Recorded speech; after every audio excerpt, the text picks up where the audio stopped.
For the longest time this was easily my least favourite Star Wars movie, however, more recently I'm able to recognise some of the positive elements which I previously overlooked. For starters, compared to The Phantom Menace, this film manages to get a bit more focused in regards to the ongoing storyline across the prequels. It still has some procrastination, like the ridiculous delegation of Padmé's assassination attempt, as well as making one of the assassins a shapeshifter but doing nothing with it. But otherwise, when you look at it on paper, the actual plot of the film is really solid. What drags it down ultimately is the execution, specifically in the romance of Anakin and Padme.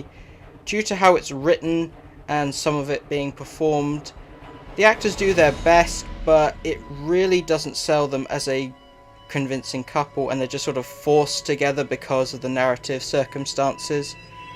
With that said, I do feel this film does allow the actors more opportunity to emote this time around, and you can see some hints of great performances in there.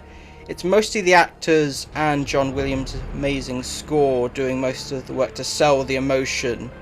On that note, I'm really glad this time around Ewan McGregor gets much more focus and has allowed more opportunity to give Obi-Wan some fun character traits. One element I wish got more focus was Count Dooku. He's often regarded as the worst of the prequel trilogy villains, but I feel he has the most potential and depth as a character, being somewhat morally complex, being neither Jedi or Sith. I used to really find how blind the Jedi are to everything going on around them really frustrating, but going in with the context that they are meant to be a broken order with a really ridiculous philosophy that doesn't make any sense, you can see how it sets up their ultimate downfall.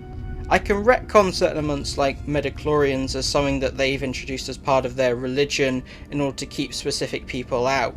What ultimately makes this film much more entertaining these days is all the memes that sprung up after the film was released. Ironic enjoyment is still enjoyment, I suppose.